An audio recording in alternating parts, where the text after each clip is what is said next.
Good afternoon. I'm Arunabha Ghosh, CEO of the Council on Energy, Environment and Water, and I welcome you warmly to this important discussion that we will have today on sectoral pathways for a net zero future in India. We are, of course, having this discussion less than 3 weeks from the start of the COP26 climate negotiations. And I believe that there are two basic problems or two basic narratives that are shaping those upcoming negotiations. On one hand, there is the demand that ambitions for climate action be raised, consistent with what the latest report from the IPCC is telling us, that in order to stay within a 1.5 degree target by the, of warming above pre-industrial levels, the world has to get to net zero greenhouse gas emissions by 2050. The other narrative, which is particularly of interest to developing countries, is that to save the planet, we have to actually figure out ways of fulfilling the targets and the ambitions that are put forward, of finding the resources that are needed to get onto a low carbon pathway, rather than simply announcing them. The question before us today, then, is not whether one narrative is more important than the other or more right than the other. The question is, how do we get there? If the planet has a particular target to reach and the country has its own development priorities, is there a way to synchronize both of them? Several large emitters across the world have already promised net zero targets that include the United States and European Union putting a target for 2050, and China, which has put a target for 2060. India, of course, continues to be under pressure to make an announcement, and whether it will or not is, of course, dependent on the government. But what is missing, though, is any kind of detailed analysis of what are the alternative ways to achieve net zero for India. And not just for the economy as a whole, but for particular sectors. While there are economy-wide studies that exist to inform India's climate policy, there has been no detailed analysis thus far to outline those alternative pathways at a sectoral level. What you will hear about in this webinar is the latest analysis from the Council on Energy, Environment and Water on outlining not one, but 16 different alternative pathways, or what we call policy technology scenario combinations in reaching net zero.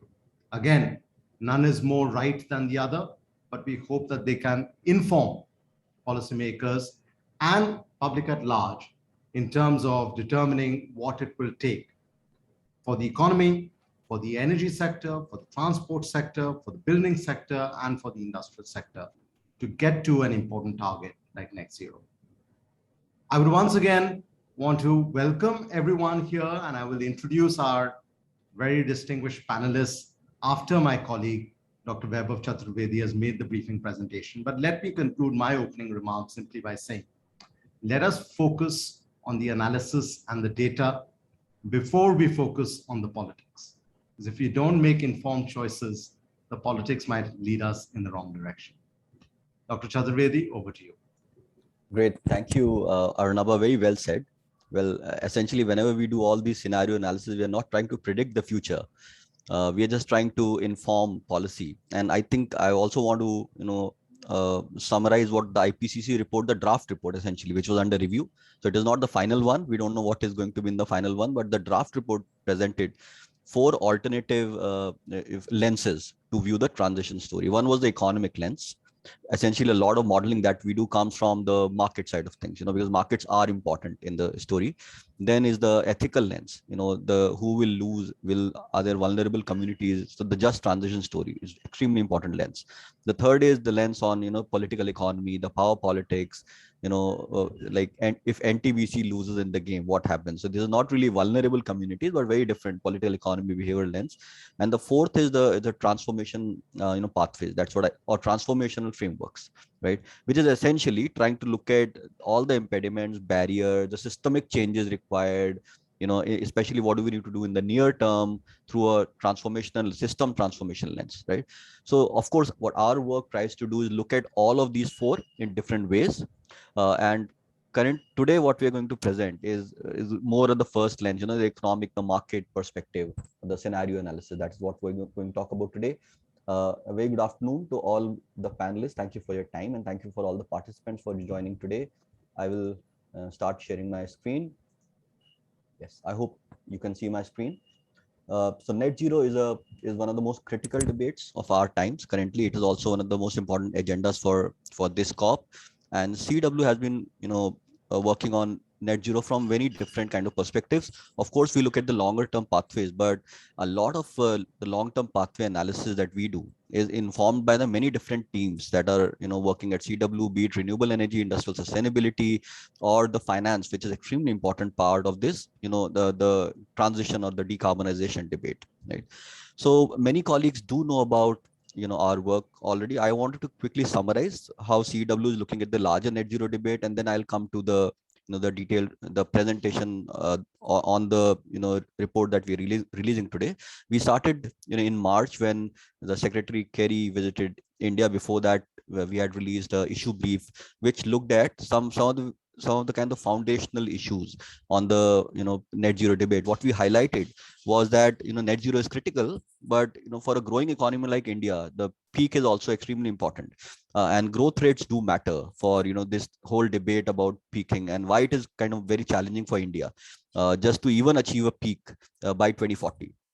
Something like that we kind of highlighted, and then we started talking in a big way about equity and the concept of progressive differentiation, right? So I don't think, as far as CW is concerned, and there are many different perspectives on this net zero issue in India, as we know, CW has always said that net zero debate is grounded in science, and it is extremely important for us to understand that, right? It is grounded in science, but it cannot be an inequitable debate. We can't say that every country should be reaching net zero by 2050. So introducing equity is critical, and equity could be based on a concept of progressive differentiation. So it is not just about differentiation, but progressive differentiation. And the way we thought about it is whenever a country becomes like a rich country or a high income economy, then it should not get more than 15-20 years to achieve net zero, something like that. So of course the details are already there in the earlier publications. And very recently, similarly, a view from India has been published in the Oxford forum in terms of, again, introducing equity in the net zero debate. We also looked at in detail about on the institutional changes. For example, in the net zero future, some very interesting things in our perspective are going to happen. The traditionally if you see India's energy sector, it is kind of beset by many monopolies, many energy sector monopolies, which are essentially public sector undertakings. Now, in a net zero future, that kind of monopoly structure of India's energy markets is going to unravel. And this is only one of the element on the institutional element, how we see the future unraveling. There are many others in this piece, but essentially it is not a modeling piece. It is a better understanding of the institutional architecture. And then we have also been thinking about the technology collaboration. How could we learn from each other in many different countries? So essentially, CW's focus or is approaching the net zero debate from looking at 5 different aspects. One is about responsibility, where we are thinking about historical responsibilities of different countries, the carbon space debate. Then the question of feasibility is absolutely critical. We do want to achieve the targets, but we have to have a sense of what will make it feasible for us to achieve sectoral targets or the economy-wide decarbonization. The notion of economic costs. The net zero debate is essentially a debate on economic transformation. But at the same time, there could be, in the near term, or at least in the next few decades, there could be economic cost if it is not planned in a, sort of a smart way, right? So the notion of economic cost is real. We need to understand it better, and we need to ensure that the economic cost of mitigation side is minimized, because otherwise a country is already bearing a huge economic cost on the climate risk side, right? Then the notion of progressive differentiation I talked about. and the question of what is the opportunity, what is the opportunity for India in this net zero debate to kind of transform its economy, right? Now, all of these perspectives, if you think about it, a lot of these are actually kind of responding to the global net zero debate, right? So either it be it, notion of responsibility or differentiation, or most of these notions are about responding to the international debate. And that's what a lot of debate in India has been about. It's about responding to this international narrative. What we are doing with this new piece is now moving from this sort of a narrative which is responding to the international debate. What we are saying is, well, responding is important, is extremely critical. At the same time, we have to now increasingly better understand what are the domestic kind of transition strategies that are required, which is much more beyond just responding to the international debate on net zero, right? So this is what is the focus of the brief we are releasing today, thinking about deeper sectoral transitions in India. The way we do it, I mean, I'm not going to get into the technicalities of modeling. All the details are already available in the release report. Essentially, we are looking at a bunch of policy and technology scenarios. Two breakthrough technologies are being discussed, and these are the implications for future are very different if both of these become successful, which is carbon capture and storage and hydrogen. So we also try to better understand the implications of these through the scenario analysis. Plus we explore scenarios which are very ambitious, kind of 2050 net zero, versus a comparatively lesser ambitious, which is 2080 net zero. We explore all of these scenarios without saying that one is better over the other. So just to give some quick examples of the results that we are seeing, if we look at electricity generation across scenarios, these all the spans here essentially represent different technology profiles. So the highest one that you see here in the pink color is essentially the India's electricity generation, the range of it when both CCS and hydrogen are not successful, not commercially available, whereas the lowest one is where both of these are commercially available. So essentially what happens is the economy needs to electrify in a big way, and depending on the net zero year, and the individual lines show what is the trajectory of this particular variable when in a 2070 net zero scenario, when without hydrogen or without CCS, right? So what we see that electricity demand across economy is going to grow much faster as compared to the reference scenario. But also the implication of technology is very interesting. When hydrogen and CCS are available, a lot of sectors on the economy could move towards hydrogen in industrial and transportation. CCS actually gives a lease of life, not so much in the electricity sector as discussed, but in the refinery sector in a big way. So one is able to use a lot more, biofuel and capture emissions, negative emissions as we know it, and which reduces the demand for electricity in a substantial way. This has implications for all the other technologies. Solar, and this is very interesting, the massiveness of solar is really daunting. What we find that in the long run, by 2100, in the sort of scenario when hydrogen CCS are not successful, solar the installed capacity requirement might be as high as 7500 gigawatts. And now this is why we have been emphasizing that for the feasibility question, we need to really look at the sectoral strategies, right? Because otherwise the notion of political economy, feasibility, we will be able to better understand only once we start getting the sense of the magnitudes that are involved in this debate. But in any case, by 2050, even when hydrogen is successful, we see that we will need at least around 5600 gigawatts of solar if we want to achieve a 2070 net zero. So even the next 30 years, you see a very big rise in solar, essentially, which and we need to understand kind of the land and water employment implications also of these.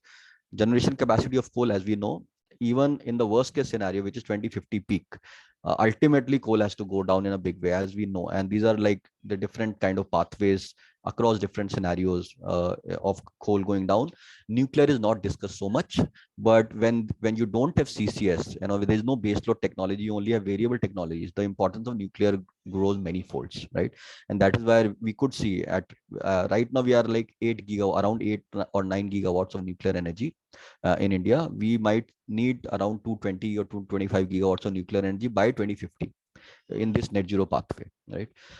And similarly, in the transport and industrial sectors, the share of electrification in transport is going to be is expected to be very high, or it is required to be very high under any net zero scenario.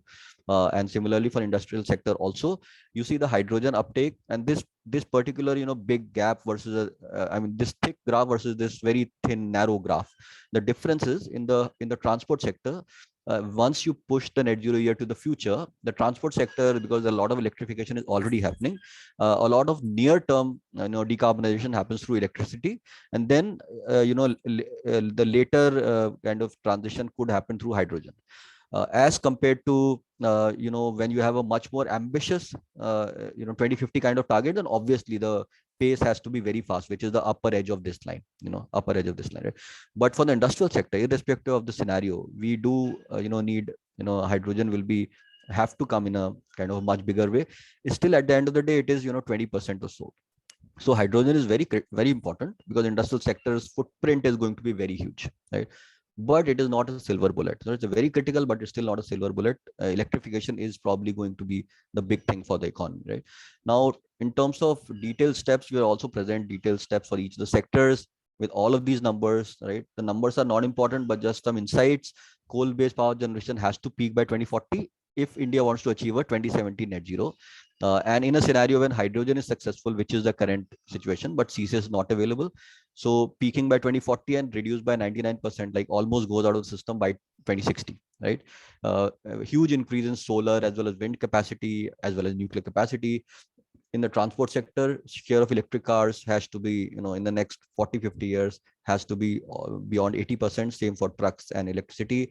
The biofuel share also has to increase, because some of the sectors like airlines, still there is no other way but to have biofuels in the system, at least current information, right? For the industrial sector, also coal use is very important for the industrial sector. It is not just about the power sector, but so it needs to peak by 2040 and reduce by 97% by 2065. The industrial energy intensity is absolutely critical. It is very important as a resource, and there is a big opportunity lying there. But of course, it is much more challenging to reduce the industrial energy intensity of GDP. And energy efficiency of building sector also is bound to play, or has to play, a kind of very important role for this transition. And then in the refinery sector, the oil production has to peak by 2040 and reduce by 90% between 50 and 70.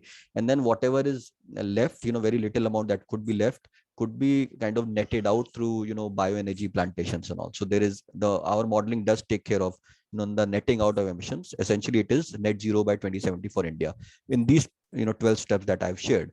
Understanding policy costs is critical. Now, as I said, notion of GDP, it is a great opportunity. At the same time, the more we advance the net zero year, we have to understand the notion of there will be policy cost, and we can't run away from those. But there could be some very important ways, or strategic ways to reduce this cost. Low cost finance is one of these. Essentially, you have to reduce the cost of mitigation technologies. So low cost finance is one way to reduce the policy cost. Getting the technologies, if they are co-developed, then that is also another way to reduce the economic cost, because then you own the technology as a country, or co-own the technology, right? Then land requirement is one specific result I wanted to highlight. It could be a big impediment, because solar has a huge land footprint, and across scenarios, in fact, we find that almost 4% of India's land by 2050, in a 2070 net zero scenario, we could, it could be under, solar. So that's a big thing. And that is exactly the question of feasibility. Are these transitions that are required? To what extent are these feasible? And instead, if we flip the question around, what do we need to do to make these feasible? Now, that is what we need to think about, in detail. Just to conclude, along with responding to global debate, we have to start planning for domestic transition. And that is where our, research we think it will be a good platform to advance that kind of dialogue, and understanding sectoral transformation pathways for feasibility, political economy of just transition. This is probably the starting point of getting much more deeper from the longer term perspective, right? Yeah, and availability of breakthrough technology is critical. For example, availability of CCS especially reduces the cost to the economy in a big way, just because you are able to reduce, use the fossil fuels at least to some extent in the economy. And now, if we do hope that stakeholders across sectors reflect on the insights and have a deeper conversation on the sectoral pathways, and push the domestic agenda, better understand through better understanding of the economic cost and finding ways to reduce these costs to the extent possible. Essentially, net zero is about economic transformation, and we understand when we understand this kind of better and find strategies to ensure that we are developing the economy of the future and not just responding to a global debate, but actually taking this as an opportunity to create an economy of the future. So that's where I will end. Thank you so much for listening. Yeah, Arnaba, back to you. Thank you, Vaibhav. Thanks for a crisp presentation, but that has a lot in it. And we hope to unpack some of those numbers in the discussion. And I simply say numbers without adding any value judgment to them. But I'm sure many of our listeners are also gasping at their end at the sort of scale of transformation that these scenarios begin to outline. So we have, ladies and gentlemen, a very distinguished panel with us. You have in your chat box the link to the report with all these results. But let me first introduce our panelists, and then we'll dive straight into the discussion. We have Mr. Winfried Damm, who's the program director of the Indo-German Energy Program. He's been associated with GIZ since 2014, before which he worked to establish the Stadtwerk at Leipzig, heading the sales, financial control, strategy, and foreign departments. He was also responsible for energy policy, climate issues, and investments. We also have with us Professor Kavi Kumar from the Madras School of Economics. He's been a consultant to GIZ, Global Development Network, and the World Bank. He has served as a member of the Expert Committee on Climate Change under the Ministry of Environment, Forest, and Climate Change, among others. He is published in leading journals of national and international repute. Also with us is Sreshta Banerjee, who's the director of Just Transition at iFOREST. She's a public policy expert with more than 12 years of experience working with Indian and US-based environmental and policy think tanks. Her interest lies in improving environmental and resource governance and securing community rights through an interface of strong and research and advocacy.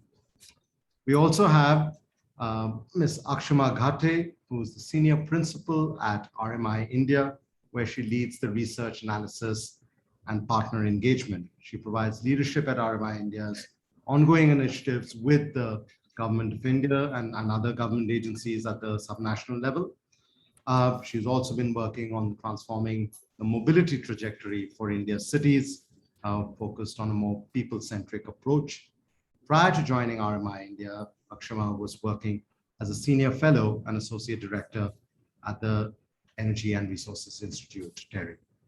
And just to formally introduce my colleague, Dr. Vaibhav Chaturvedi, who's the fellow at CW and leads the council's work on low carbon pathways. His research focuses on energy and climate change mitigation policy issues, especially within the framework of integrated assessment modeling of the global change assessment model.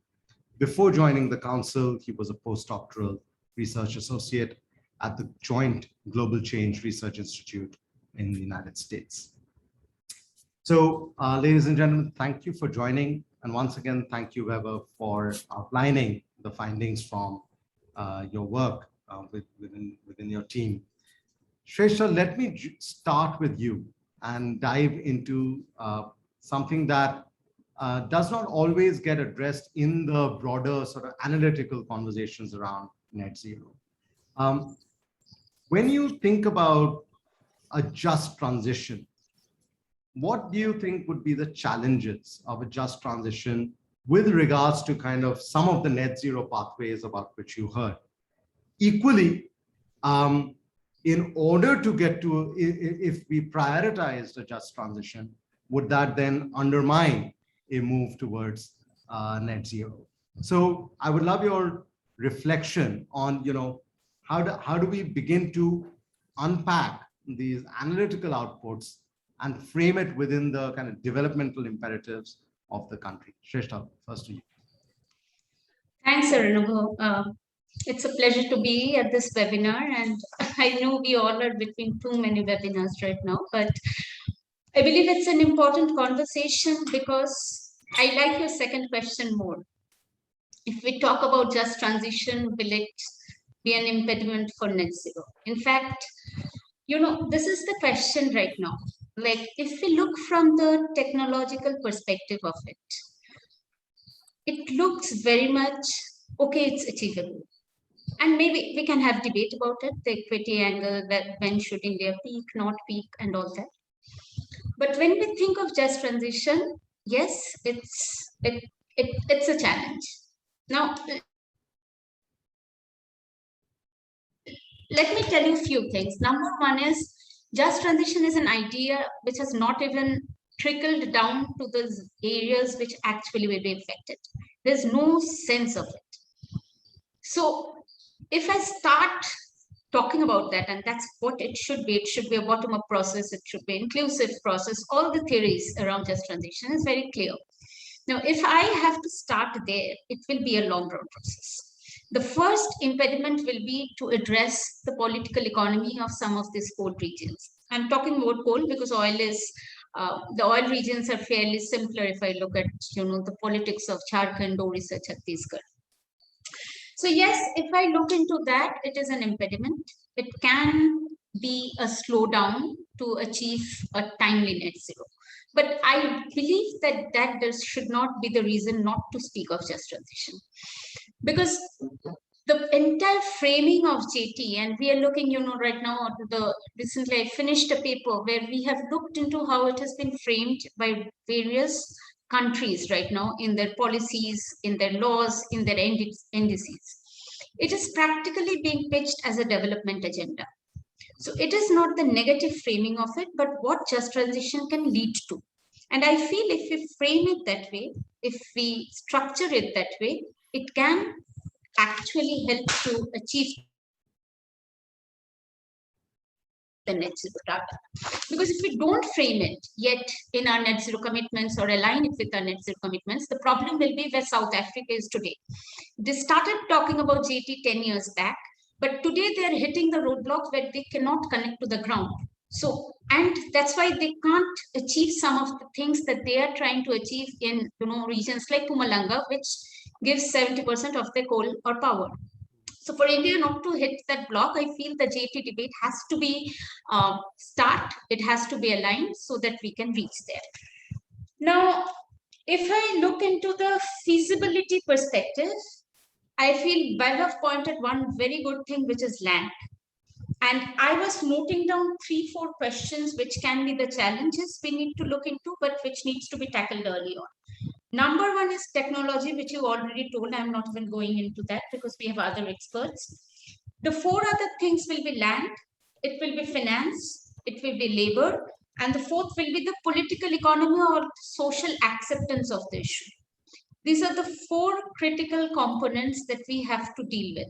Now, these all are related, but these all are also very unique, Arunabha. So, given the time, I can elaborate further, or I can stop here and we can take it from further discussions. Thank you, Sreshta. That's a nice agenda, actually, and I will come back to that about land, finance, labor, and sort of the social license to pursue these pathways. But let's just unpack the analytics first a little bit more.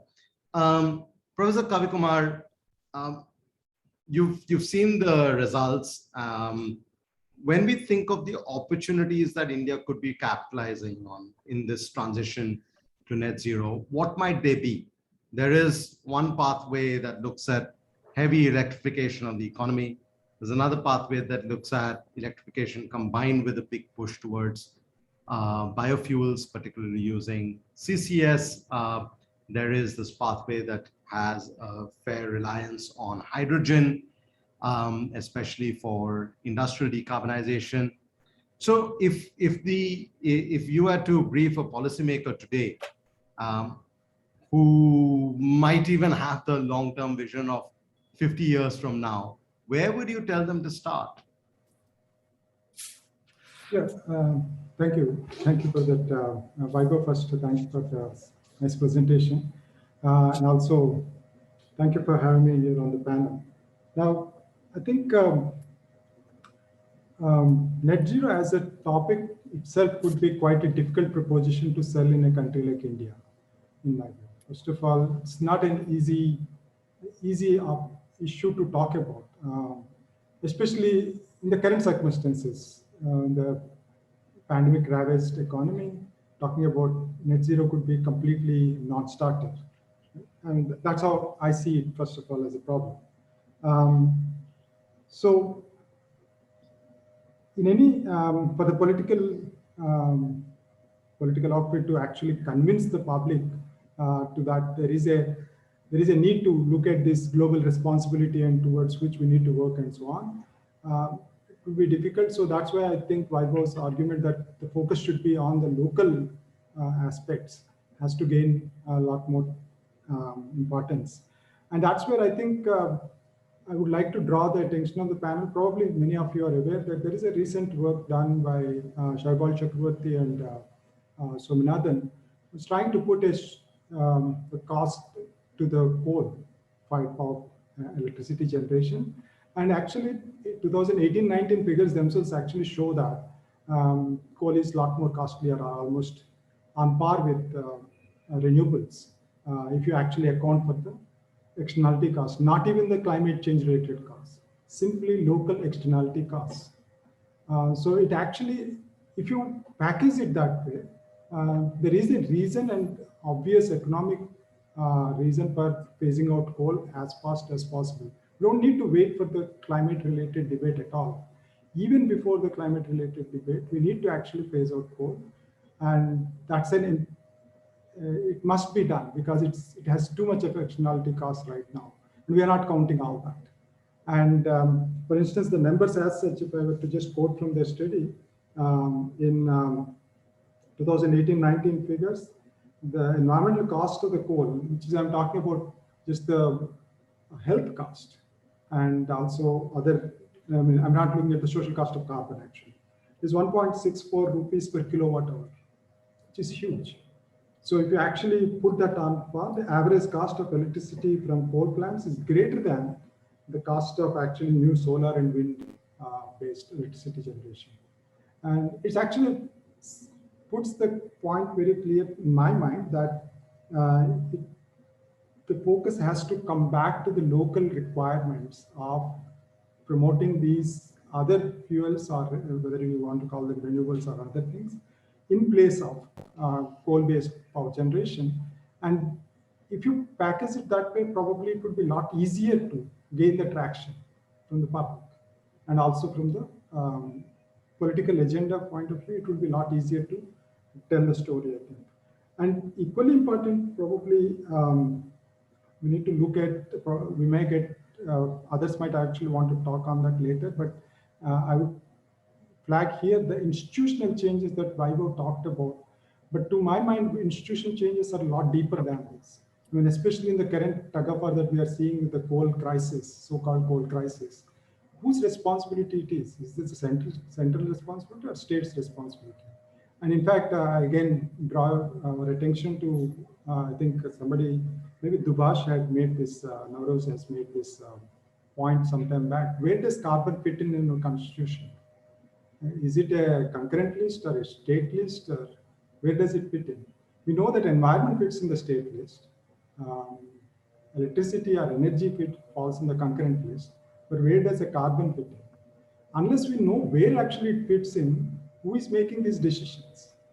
I mean, right now the Indian government position is that mitigation policies as well as carbon are concerned are entirely center's responsibility. And it kind of drills down from the top to bottom.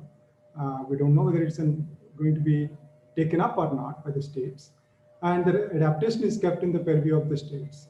But I think we need to relook at this way of delegation of work, and especially without understanding where does carbon fit in the constitutional structure, it will be difficult to actually have move forward.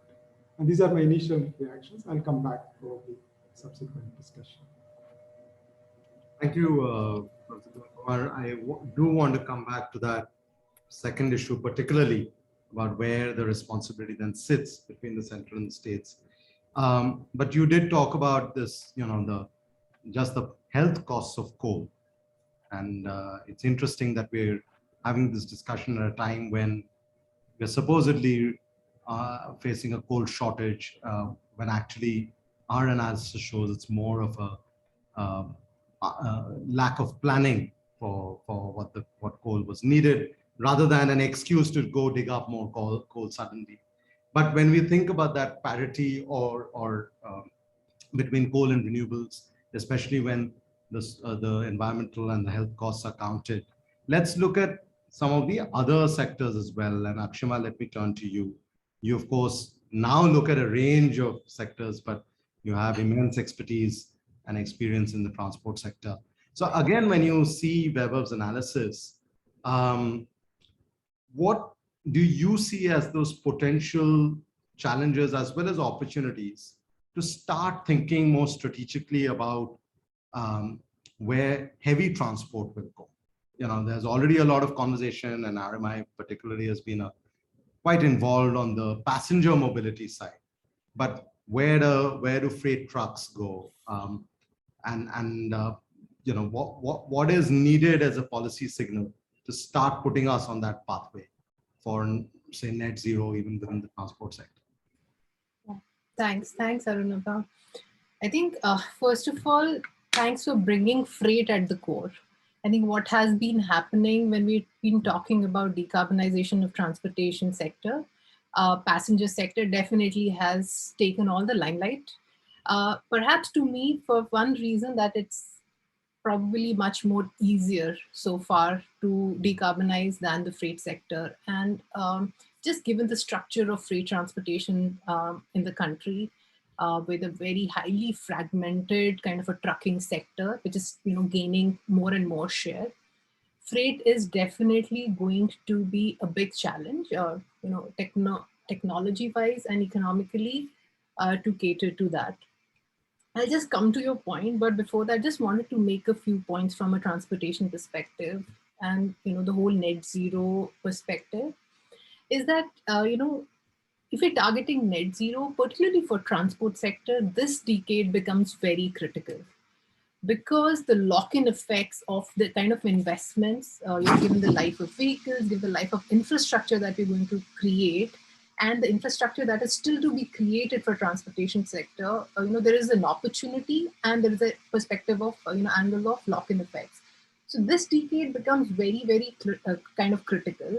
And while electrification will have a very, very significant role to play, there is this whole angle of modal shift and demand reduction that we just cannot lose for transportation sector, more so in this decade. Because the gains that we are going to get, we can really reap most of them primarily for demand reduction and modal shift in the next 4 to 5 years. Electrification, penetration of hydrogen, particularly for heavy duty trucking, starts gaining momentum, or starts having more impact, say 2027 onwards kind of a horizon, more so for freight transportation. So that's one point that I wanted to make, that for transportation, and it's also true for other sectors, but this decade will be very, very critical. Two, we will need a whole systems approach both for passenger and freight transportation. In freight transportation, we will have to increase this share of railways if we're really talking about 50% reduction in CO2 emissions in a time horizon of 20 to 30 years. We will have to look at optimization and operational efficiency of the transportation sector and freight, which is linked to the demand reduction part. And third, we will have to improve the vehicle efficiency and start electrification. Electrification will play a dominant role in majority of the transport applications in this decade, while fuel cell electric vehicles, will play more of a supporting role. And that's where I'm kind of, going towards the question that you asked. In this decade, fuel cell vehicles will, play some role in heavy duty trucking, primarily for heavy trucks, but electrification per se, will start, more with the light duty vehicle, commercial vehicles. We're already seeing, from a techno-economic perspective, even without subsidies, they are at par with their internal combustion engine counterparts. The feasibility, as per our analysis so far of hydrogen trucks, is actually beyond daily utilization of 480 kilometers. So we're talking about hydrogen use in heavy duty trucking with the daily utilization rates of 480 kilometers, even 400 kilometer daily use battery electric vehicles, trucks will make far more economic sense. So that's one point that I wanted to respond. I think the second point that I wanted to make is that diesel is still kind of economic in the Indian context. If we were to compare, particularly for the freight transportation, what's happening today, diesel is far more economic. There are several reasons to that. Today, if we compare it with fuel cell vehicles, even with the cost decline, even for the battery electric vehicles, the cost declines, the capital and the financing costs for diesel trucking, the fuel costs, the battery replacement and other infrastructure costs still make a kind of, diesel trucking far more economical at this stage. But cost parity will be achieved in the coming years. First for the electric trucks, say around a time horizon of 2027, and eventually for hydrogen. And when I'm saying hydrogen, primarily speaking for green hydrogen, so around 2030, we will kind of expect that kind of cost parity. And when does really hydrogen fuel cell electric trucks start making sense? As I said, only at very large travel distances of about 480 kilometers. We've seen that even for, analysis coming from heavy trucks in US, where fuel cell electric trucks make economic sense only above long distances of over 800 kilometers. So I think that's the kind of trajectory or path we are looking for transportation. There is a huge opportunity for us to contain transport sector emissions, even in this decade, going for very aggressive decarbonization at 2020 levels. Transport is around 500 million tons in 2020.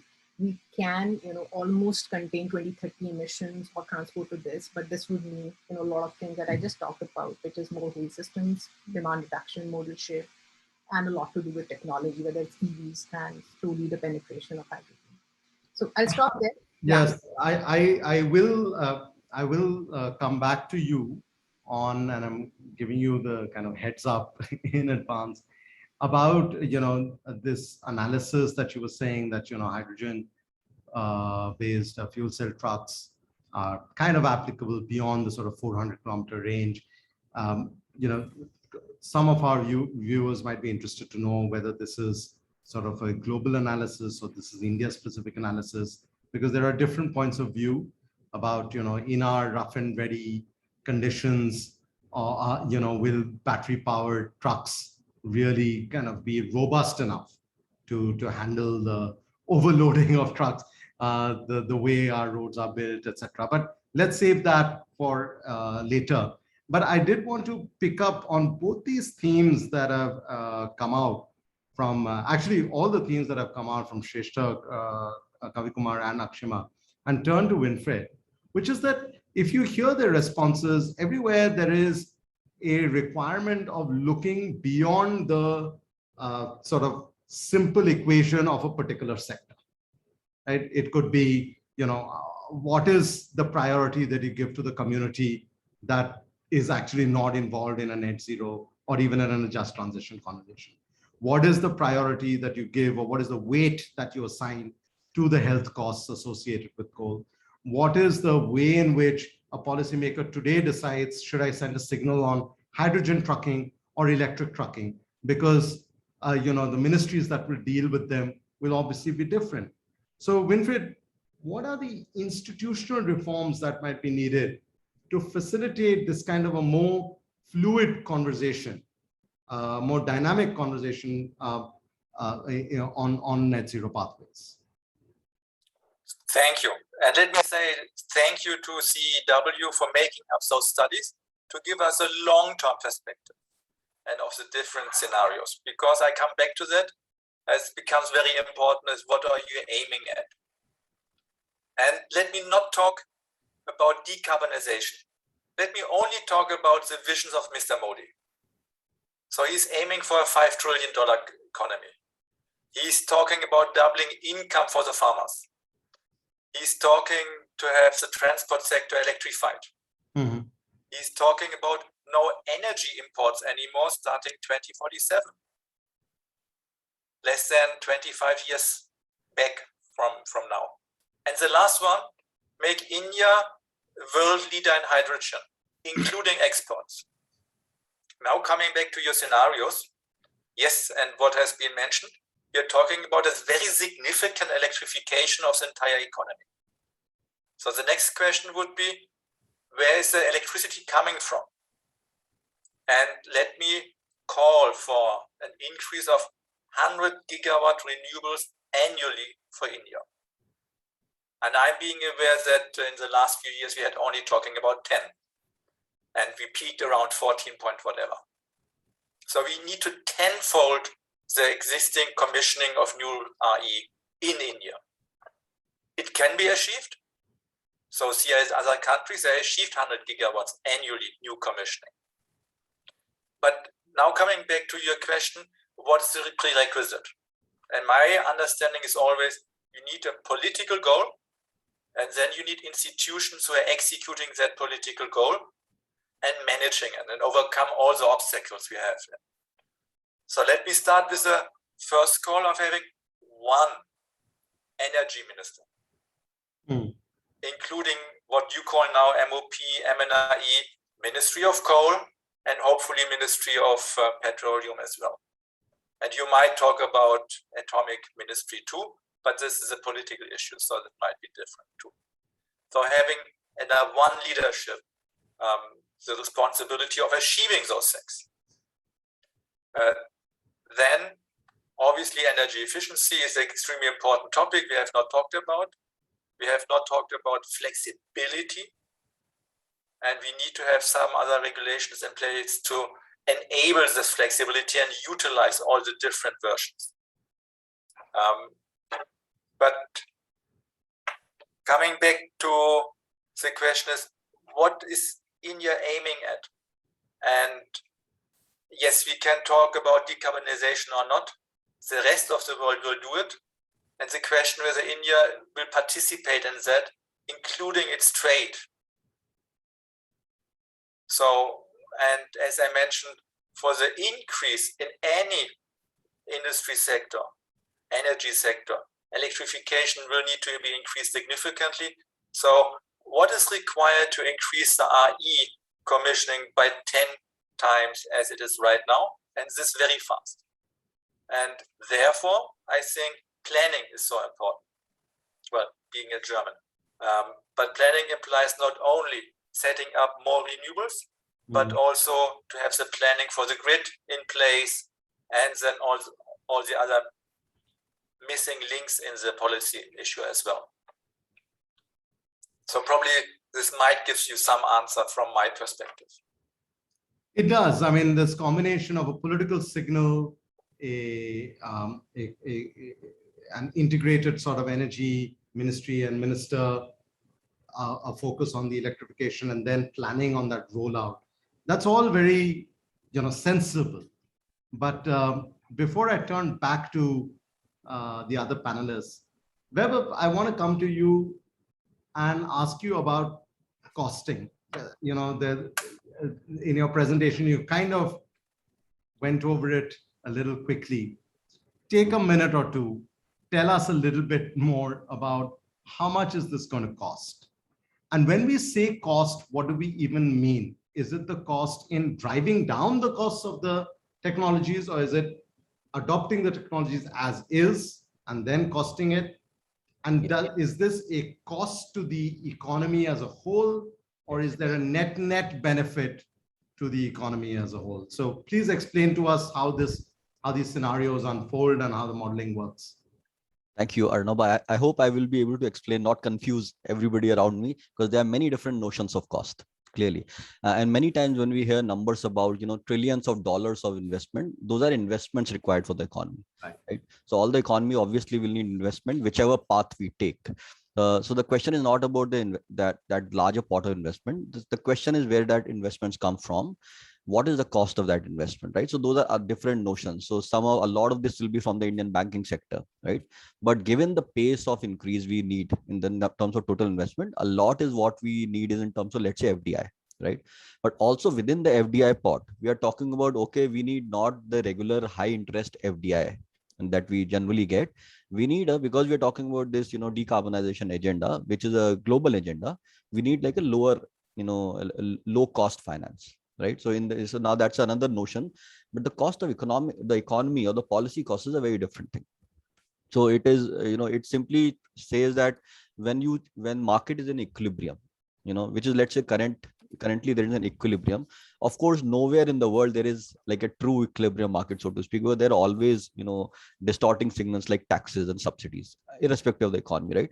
But the taxes and subsidies have a purpose. They are there for a particular reason. So we take it as given, this is because the particular, this current equilibrium is because the economy, the government, and the society is finding this equilibrium like the most efficient equilibrium or most welfare maximizing kind of equilibrium, right? And that is why taxes are there, right? So now if we shift that equilibrium, if we, let's say, suddenly coal is there for a particular reason, of course the externality point that Professor Kumar said is very important, but this externality point we have been talking about since, like, I don't know, 3 decades now. That is the reality, right? We have been talking about health cost of coal 3 decades now almost, and nothing has actually changed in terms of the market dynamics, right? So it is there, right? Now, but when we change this equilibrium because of our policies to go towards deep decarbonization world, that simply means there will be many in whatever we call the producer side who will lose in the game, right?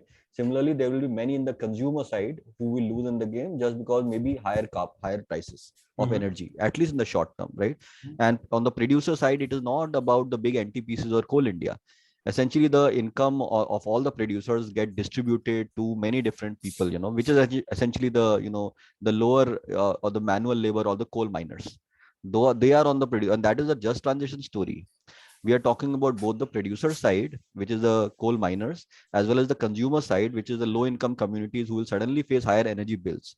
The cost to the economy is actually very different notion from investment or low cost finance. It simply says when you shift the equilibrium of an economy for an agenda which is also very important, which is the climate agenda, then, well, there are going to be some real cost to the economy on both production side and the consumption side, which is what we are trying to understand better. Still, I want to close this by saying that this cost to the economy concept we are talking about is a mitigation related thing, right? In the larger perspective, the cost of climate risk is also equally important, right? And when, as a world, we are talking about well below 2 degrees or 1.5 degrees C, then in a way we have kind of accepted that climate risk. So whatever climate change, the risk associated with climate change happen at 1.5 degrees C, as a world, we have signed on to it. As of now, that is what everybody has agreed to, right? So now the whole debate is about how do you minimize the cost of reaching that 1.5 degree, which is the mitigation equation, right? So you take on this cost, you have agreed to it, well, which is not maybe the ideal thing, but now you are trying to understand how do you reach the 1.5 degree in the most cost effective way. And our notion of economic cost is only talking about that part of the equation, that if you want to achieve this, in the fastest possible way, and then what is the cost of the economy. And without saying but that. Nevertheless, Weber, just 2 points before you conclude is, while the cost of a 1.5C world is something that we have all sort of signed up to, as you said, but it is also the avoided cost of not having a 2C world, or not having a 2.5C world, or not having a 3C world. Yes. So that is something that I don't know if there are any estimations of what cost that would impose in terms of health, damaged infrastructure, insurance costs, and lives lost, and so. But when I see your graphic, I'm just unpacking it so that our viewers can also understand this better. When I see your graphic of, say, a high hydrogen and a high CCS scenario for 2070 net zero, I see that between 2030 and 2050 is about $100 billion in 2015 dollar prices, and then another about $2 trillion in the latter half of the century. So what does this mean? Is that the expenditure needed in just that year, or is this cumulative? So this is cumulative, first of all. This is not annual. So this is cumulative, and this is discounted cost. And for the longer term, it will be discounted 2% or whatever be the numbers which are there. Essentially, this is a cumulative cost. And that's why you will see this number compared to the total investment required will be like 5%, 3%, which is a substantial number. It is not a small number at all, because this is like the cost to the economy. But what is critical is how do you reduce this cost to the economy? And that is where this low cost finance notion is extremely important. Cost to the economy is it's critically depends on the cost of mitigation suite of mitigation technologies, right? So the more expensive, the more near term you want to mitigate, the more expensive it is, because in the long term, the cost will hopefully economy of scale will be reached, cost will come or something like. So there are many different elements to it, but essentially you want to reduce this, cost by getting low cost finance, and also co-developing technologies, and also giving some cushion, not to do it in like 20-30 years for a fast growing economy, but maybe by 2070, then you are hopefully able to reduce it. It will never go away completely. Got it. Okay. Sreshta, let me then come back to you, because you had this very interesting notion of the social acceptance to roll these things out quickly. And if you take Winfried's call for 100 gigawatts of renewables every year, right? It's desirable, but what will it take? I mean, I've been just looking at the simple calculations of where we are today at 100 gigawatts of renewables, excluding large hydro. And if you have to get to 450 gigawatts, it effectively translates to building out about 10.5 megawatts of renewables every single hour, every working hour, every working day for the next 9 years. So the 1.5 hours we spent on this webinar, India should have deployed about 16 megawatts of renewables. Because if we haven't done that, then the demand just keeps exponentially rising. And that's just basically taking us from 10 gigawatts a year to 30 gigawatts a year. That is this calculation. Winfried is saying 100 gigawatts a year. Weber was saying, if we did not have CCS and if we did not have hydrogen, it is 7,000 gigawatts of solar by 2070, Weber? Yeah, beyond that, by 2070, it's 5,500 or so, which is also massive. Effectively, we are talking about, these numbers, they of course are grounded in analysis. But is this something that communities and politicians will just throw up their hands over? Or Sreshta, do you have insights on how to win over that community on the ground? Because the one place where I disagree with Winfried's exposition is that political signal, while it's coming from the top, it's not getting matched with a political signal from the bottom, from the states, from the districts. Until that happens, this technical rollout of these targets is unlikely to happen. So, Sreshta. Yeah. So a couple of points, Arunabha. I mean, you just stopped at, Dr. Damm's point. In fact, I was going to add on to that. So Dr. Damm mentioned, like, we need an interministerial coordination at the national level, which is very, very true. But at the same time, when we talk of an institutional mechanism of how to go about this, just energy transition, if I want to say it, I feel the states will have to play a big, big role, and more so the local level. So this entire system of decentralized governance, what we have, has to be somehow strengthened. Now that is leading to your next question about the buy-in. Like, how do we go about getting a buy-in from the community? Now, there are so many aspects to it. First of all, if I go and tell someone this amount of renewable energy has to happen, this is going to happen, you have a 30-year period, 20-year period, this doesn't ring a bell. But very simply, what rings a bell today, and also because we have a, disjointed geography where the RE transition is happening, I mean, the people can see it, and where are largely coal mining, it's the biggest fossil fuel we have, are situated. So for a person at the state level or the local level, they can't join the dots. But what they can understand is, and I feel here's the opportunity to get the local buy-in, is there are mining regions, so far mining regions, because we don't produce so much oil, where mining is unprofitable. And I'm not saying all mining. Coal India books are good. But even in Coal India arms, like SCCL is profitable, Mahanadi coalfield is profitable, but CCL is somewhere in between. So if you go to Jharkhand, or even in some parts of, right now I'm working in Chhattisgarh, Korba, there are mines which are unprofitable and which are temporarily or permanently closing. Now, this is something the state and the local community has at stake. And here is where we can, discuss what has to be done, not telling them what opportunity is there in the RE. That is a trigger for us in the policy deliberation. But if we go about what just we mentioned, planning will be required. A governance structure will be required. This is where the starting point of the discussion is. Look, this is closing, or this is about to close. This is what you understand. Tomorrow, this economy is at stake.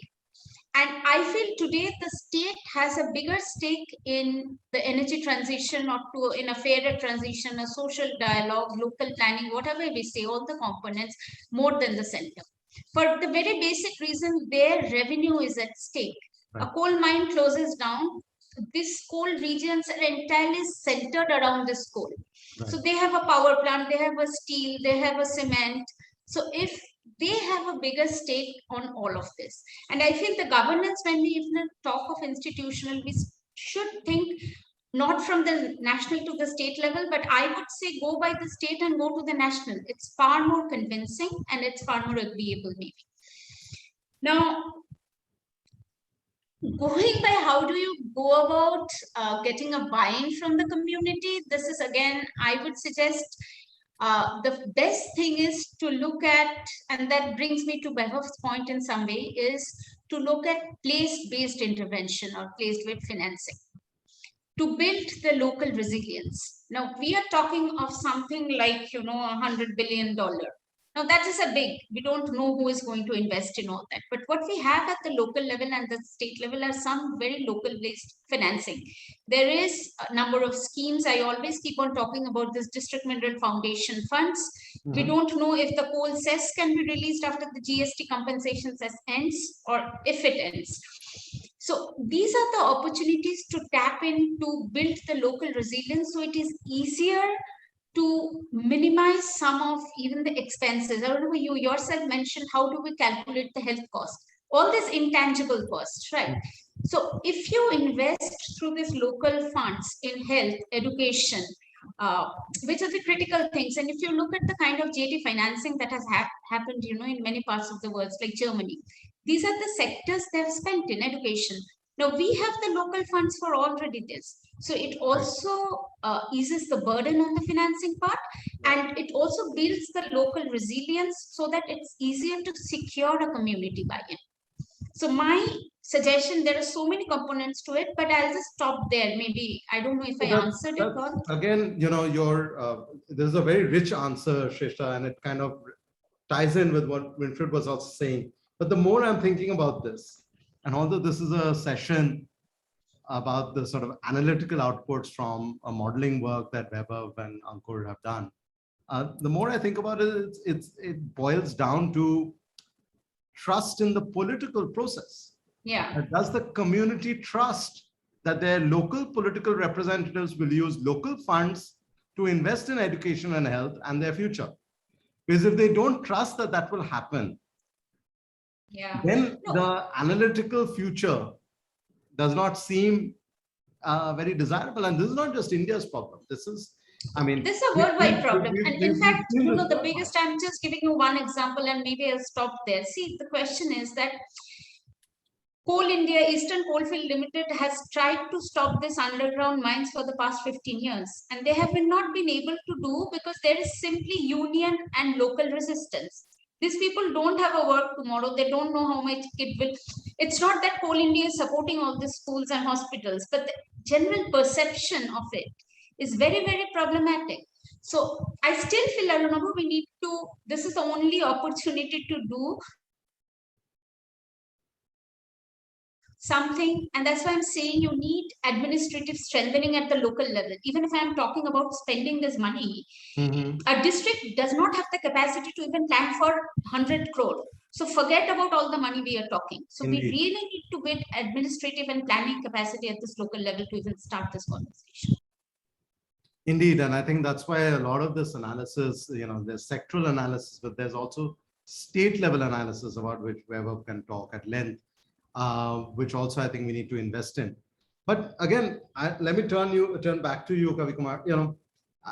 What Sreshta and I were just discussing, there's this kind of lack of, or at least the implicit lack of trust that the local representatives might be able to get a better deal for the local communities. There's a similar, perhaps an even bigger implicit or explicit lack of trust at the international level. Now, how do we because at least here we can vote out our governments. Internationally, we can't vote out anyone, right? So how do we inject a sense of equity and historical responsibility within the net zero debate? This is not a cop-out, pun intended, from net zero or making a long-term decision or sending a long-term signal. But if we don't have a sense of equity in that debate, then the carbon equation is a political equation. It just says that the carbon budget is limited. It's not telling us why is it limited. It's not telling us because of whose inactions it is limited. So would you have some reflections on how to inject equity into the net zero debate globally? I'm not quite sure whether I have a solution to say there, but at least let me, before I come to that, Vaibhav's point on the externality cost. Yes, I agree that it's been there as old as 30, 40 years. We have been talking about it. Precisely that is the point I'm saying. We haven't seen a change despite seeing that externality costs sitting on our heads. Any change in our way of electricity production or the way in which we generate electricity or the way in which we demand electricity and all that. So I think to imagine that because climate change induced debate suddenly compels us to or makes us to think about a different way to generate electricity would be wishful thinking. This is right now on our head. I mean, the externality costs due to health are right now on our head, and we are still not bothered about it. And why would we bother suddenly about climate change is not very clear to me. That's why I was saying we need to peg it back to the externality cost, no matter how old it is and how kind of unsexy it is, so to say. But we need to kind of go back to that and bring that onto the board. But, so on the equity part at the global level, I think there's no, as rightly said, there is no global policeman. And all these claims that the countries are currently making, I would call them claims because I don't know whether we are going to see these net zero targets being fulfilled. It's probably a politically incorrect statement to say, but I'm not quite sure. What is there to ensure that these guys are going to fulfill? China, for instance, by 2060.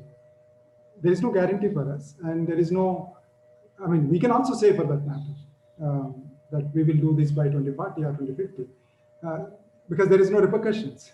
Because, so to say, even when the lessons from Kyoto were to be looked at, there were no repercussions for anybody. So as long as there are no repercussions, there could be people claiming things and not necessarily fulfilling that. So I think to compel from international, the responsibility, the force should not come from international side for any country to get into the decarbonized world, whether it's a net zero debate or otherwise. I would prefer it to be rooted locally from the domestic reasons. And that's why my starting point was that I think we need to look at entire mitigation debate from the local perspective. And that's the only way. I mean, of course, it would be delaying the whole, I mean, we will be missing the target, so to say, 1.5 degrees, maybe more than that. We'll end up with 2 degrees, 2.5 degrees. But that's only logical way to look at it. I mean, there is, and also this big country versus small country needs to be understood. I don't think it is same rule going to be applied to whether it is Germany or other European countries versus India. It's huge. It's a complex country. And no other country can set an example for the way India behaves. It's not easy. So, I mean, not recognizing and not accepting that reality would be, I mean, in my view, incorrect. And so I wouldn't prefer the the directions to come from the international side. Of course, we are loosely committed to a larger goal. There it ends. And beyond that, I think it has to be rooted through the local compulsion and local requirements. An interesting point. You're almost, I don't know if some observers will call you fatalist or some will call you realpolitik. But, what you're saying is that, look, because we don't have accountability at the international level, and yet we need to account for those environmental externalities, those health externalities, that future of our children and grandchildren, the intergenerational equity. We might as well focus on domestic levers, local levers, draw attention to those costs. But let me pose that provocatively to Akshima and to Winfried. Akshima, in what you presented, you had it almost felt like you have this whole plan in mind. Winfried was saying you need to be planning. It almost felt like you did have a year-by-year plan in mind of what needs to come first, what needs to come second. Do you agree with what Sreshta and Kavi Kumar are saying about this focus on the local and less emphasis on the international? Or do you think the international space is also something that's relevant, and within that space, India can inject an element of equity while talking about net zero? Or do you also think that we need to focus on the national and subnational? No, I think probably in my opening comments, the modeler in me came across very strongly. But I'm totally with Sreshta and the room in the view that it has to be a local transition. In fact, I am more also of the view that it has to go beyond national to state governments and to city governments, and because just the area of work for me, which is mobility more, the real action happens there. And there are challenges, whether it is from a policy perspective, whether it is from a delivery market creation perspective or capacity, whether it is even the private players or the government players. And of course, the whole angle of, equity on even within, transport decarbonization. And that's why I was trying to bring back, the debate from electrification or, what initially we saw in the presentation to modal shift. And when we talk about modal shift in transportation, we start talking about public transportation, we start talking about non-motorized transportation, which is, very, very critical. We're talking about a sector where access to mobility, is critical for economic development. So how do you, you will have people, buying more two-wheelers because they want to access more avenues for economic growth or their own economic development or education. So, I mean, I'm totally, on page with that. I think the other point is that, there is so much happening on the technology front, in particular globally, that transport sector, has the kind of an opportunity to leapfrog a lot. I think that's the point, from one is the equity part, but leapfrogging is an opportunity when, we kind of can avoid the lock-in effects. That's what, I was meaning to say initially, that we do have that opportunity. We do not have to go through the cycle. We can jump to EVs. We can, when it is economically feasible, have heavy duty trucks on hydrogen. So we do have that opportunity, but truly on page with saying that, the action will be local. And I really like the framing, in fact, that Webb have presented, that, rather than responding to the global narrative, it is important. But what will be important more so, or is the fact that, how the sectoral transitions will happen in India, because they will define the feasibility of a lot of scenarios, 16 scenarios or more that, we all will produce together. All right. So Winfried, I suspect you might have a slightly different take on this. So let me pose it to you. Is there a role for international cooperation in, to use Akshima's phrase, leapfrogging to a different energy and economic future? And if there is that, and I know I'm kind of asking a bit of a leading question. If there is that opportunity, is it multilateral or is it something else? Well, let me answer your question first and then allow me a couple of other statements too. One thing is for sure that this kind of energy transition in that very short time span has not been seen on the globe before. So nobody does know the very right answer. And I'm sure there is no one right answer. So we all jointly have to learn.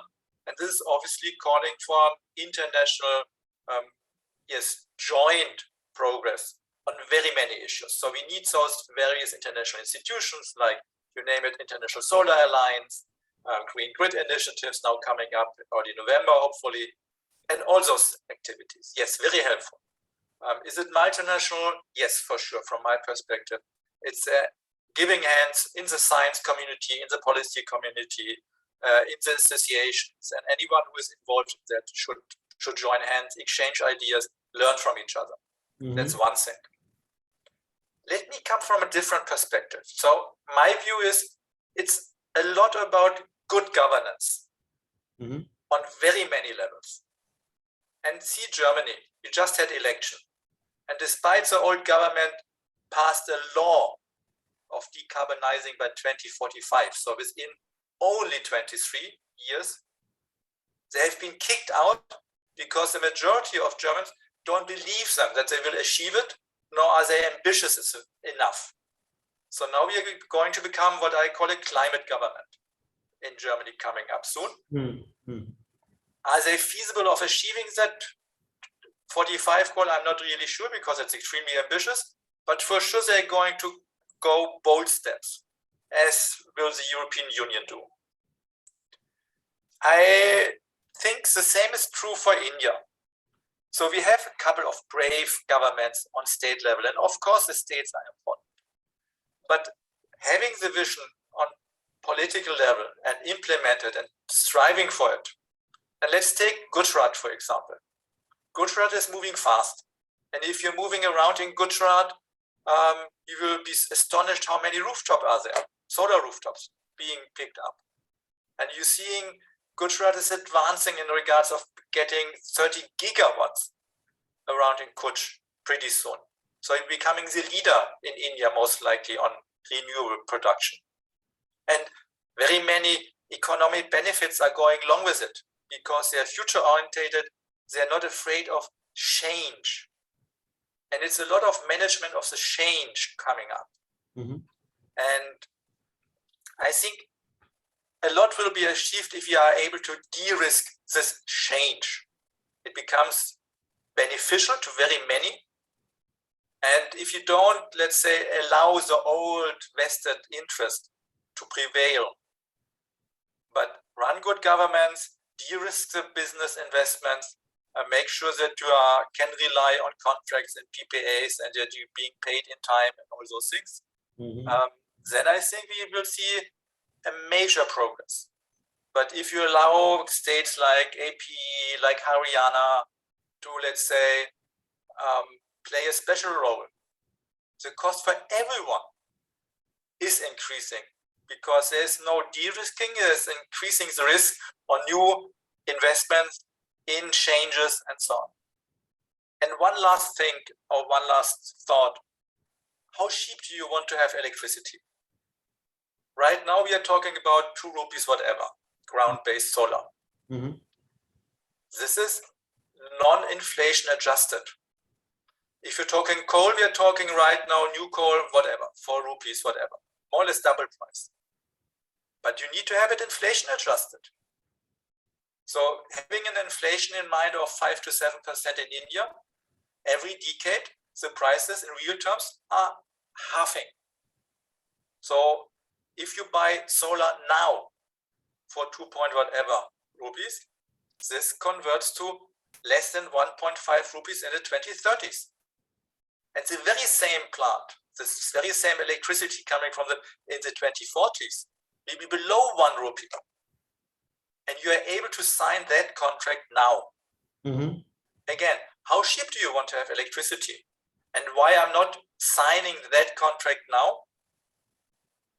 And one of the strange reasons is there's still vested interests around who try to prevent that and might have a different perspective on it. But I'm fairly convinced that the change we're going to encounter and starting transport, see at the two-wheeler market. If there's sufficient electricity available pan-India without major load shedding, so that I can rely on recharging my two-wheeler overnight, and it's reliable, the recharging. You see what Ola is doing, and I'm pretty sure that we will see very many electric two-wheelers very fast on the Indian streets coming up. Same happened with three-wheelers already. Check for four-wheelers. How many diesel cars are still being sold in India? I just checked with the major high-priced cars. Let's say 2 years back, 3 years back, 80% plus has been diesel cars. Now we are talking about less than 5%. With only 2 years to go. So, and I'm pretty sure that in the other markets we see similar things. If we see good government, if you see de-risking, if you see a joint move and the willingness to, let's say, moderate the changes required. That's a great sort of menu come prescription of how to go about it. And in a way, you're not that different from what Sreshta, Akshima, or Kavi Kumar said, you know, because I actually like this. I didn't expect today's conversation to be so nationally and subnationally oriented 2.5 weeks before COP begins. And in fact, I think that's the best sign of, you know, the future, that if we don't have to hang all our hopes on an annual, bi-weekly, fortnightly conference. There are 50 other weeks in any year when you can be actually doing the real work. But Weber, nevertheless, the point is you have brought out this report to garner some attention just before COP. So let me ask you to be your own worst critic before others are, you know, your critics. What is the weakest hole or weakest link in the analysis you presented, and what more needs to be done analytically, you know, to inform this debate? And Akshima, I'll come to you. I know you want to say something. Sure. Thank you, Arnaba. Now, that's a difficult question for me. Whatever weakest links we found, we tried to plug those. But let me say, in the decision-making process, there are different elements of the decision-making, right? What we are saying is, we are not saying there's 7,500 gigawatts of renewable, or even by 2070, that 5,500 gigawatts of solar is possible. Because this is ultimately, this is what will be required to do so. Whether it's possible or not is like the next leg of the analysis, right? Do we even have land for this kind of, you know, expanse, right? So the way we present this analysis is so that nobody can criticize it. So we never say we are predicting. We are only saying, well, this is what needs to be done, you know. Now, whether it is possible or not, of course, it depends on the low cost finance. It depends on, you know, domestic manufacturing capacity. It depends on land available, also human resources. In case of nuclear, probably the biggest impediment for nuclear energy in India is like lack of, you know, physicians, and nuclear physics as one of the like the prime courses which was taught in engineering schools like 30 years back is not there anymore. The same vogue, you know, it is not there anymore. That's the reality of it. We are going to hit that roadblock, obviously, right? The question, as Winfried said, you know, we have to plan it.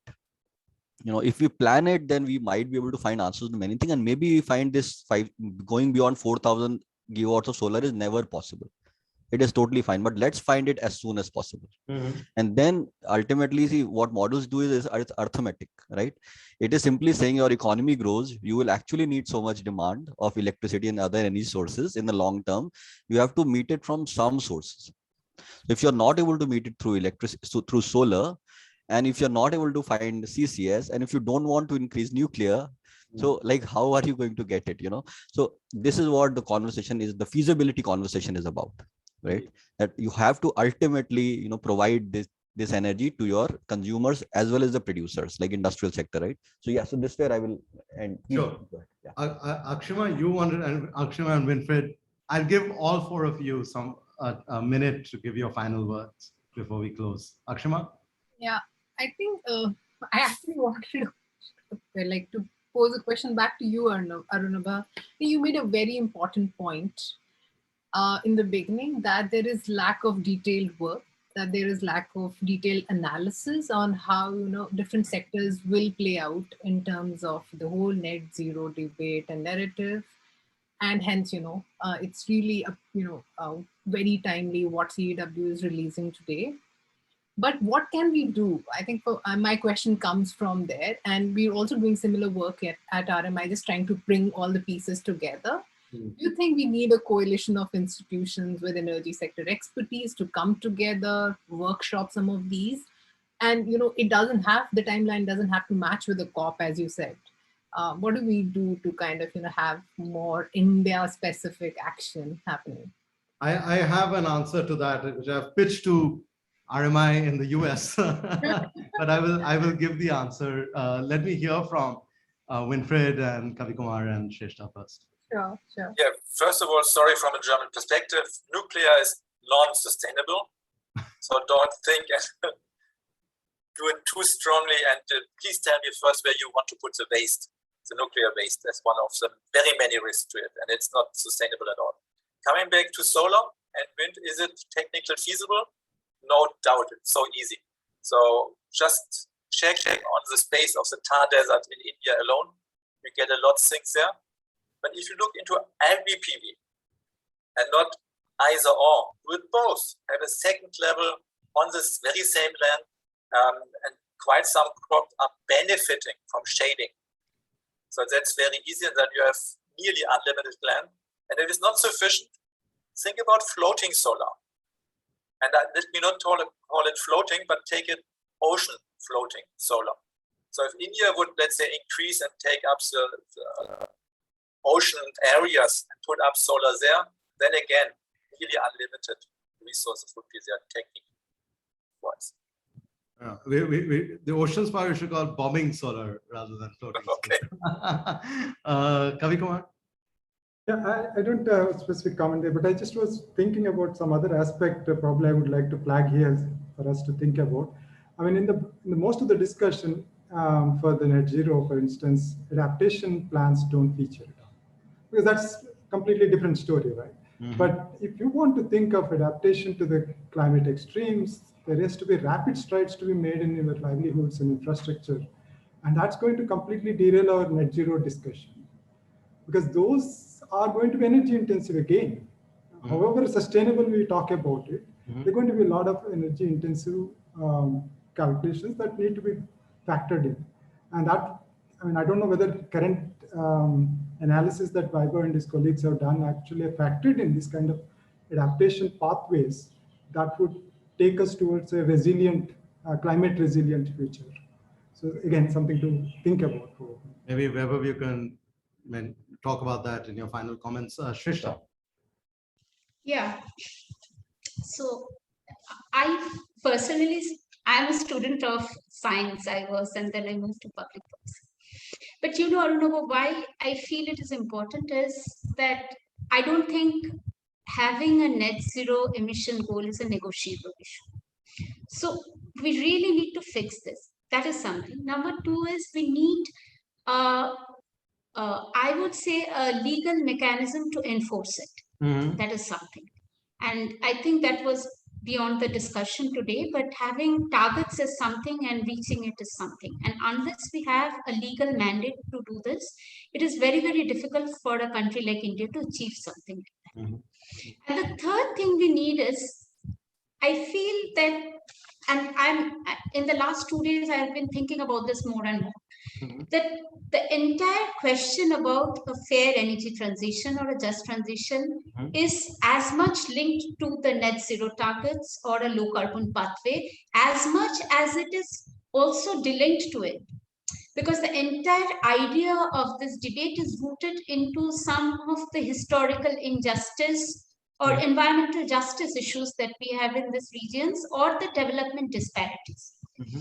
So, yes, the market can give us differential signals. We can debate about it. Technologies will be in, but at the same time, that does not give a case not to do a transition planning with right. or without a net zero target. Right. So these two are as much aligned as they are also very distinct. And we have to keep that in mind, because I don't think right now, I'm really upset about the debate sometimes. That's entire skepticism about a coal transition is coming in. And coal is a huge sector. We cannot have it in 10 years, 20 years, 30 years. Maybe it will take 40 years. But to say that today, just because India had 2 days of coal and this was being reported and this can't happen, I feel that signaling should not be there. We really need to understand the distinction, but we also need to align it. So I would say it's a it's a very interlinked issue. There are so many angles to it. I don't believe any one webinar can ever cover it, but I feel we should keep the dialogue open, but we also need to join the dots through whatever work we are doing in every aspect to Sure. make it. Sreshta, I mean, you know, for someone like you who actually is working in those very regions, those coal-rich regions, which have these communities that have for decades been dependent on this economy and expect to be dependent one way or the other on this economy, for you to say that, you know, that is no reason not to have a, you know, a more future-oriented policy discourse is very refreshing, because it would be a disservice to India and Indian environmental traditions and Indian economic traditions to assume that, you know, any kind of low carbon pathway for India is only contingent on someone else telling us that we should do it. And then we, as Weber said, react to it and say, no, we won't do it. The point is, as Kavi Kumar said, there is a health cost. There is an environmental cost. There is a question we should pose ourselves: is digging up more earth better than doing something else with that land for those very communities? And this goes back to what Akshima asked me. I'm part of a network along with RMI and other think tanks.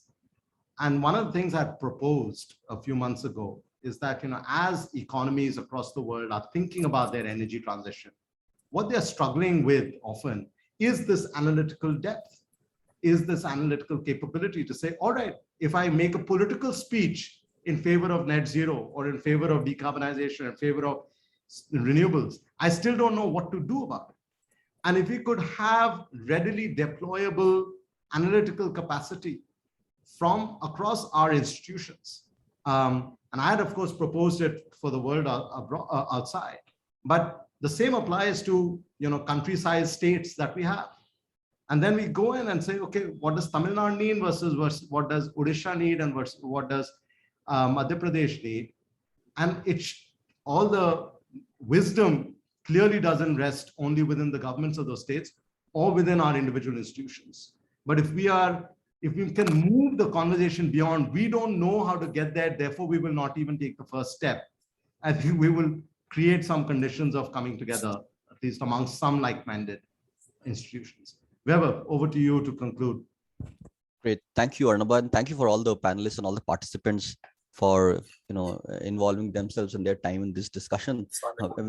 Very, you know, many fascinating points have come. What is clearly, I think, all of us on the same page, and we're talking about that, well, responding to this global agenda is fine, it's important, but we have to now start thinking about deeper at the India level and the level of, you know, like the state level in this deeper net zero transition. That is also very clear to us. And there are many different aspects. Modeling is only one starting point to think, there's a platform to think in that direction, but we need to get much more deeper into many different aspects.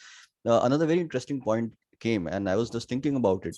It does appear to me this notion of feasibility and trust are closely interrelated. So if local communities don't trust their leaders, and in terms of what kind of, how they will respond in 10 years from now or 20 years from now, it is probably going to become even more infeasible. The transition is going to be infeasible. So this trust factor becomes something very critical. Even the feasibility, debate that we are trying to better understand. And in the transition process, what we always say, many times we highlight this, that there are two, big elements. One is the market element. In fact, markets are going to be heavily influenced by, whatever is happening globally.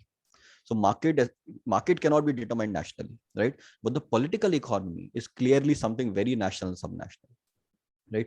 So we need to kind of better understand both the market aspect of it. So the cost, for example, this transition away from coal, we have not been able to do just because of our domestic political economy in the last 30 years, even though we knew the health cost of it.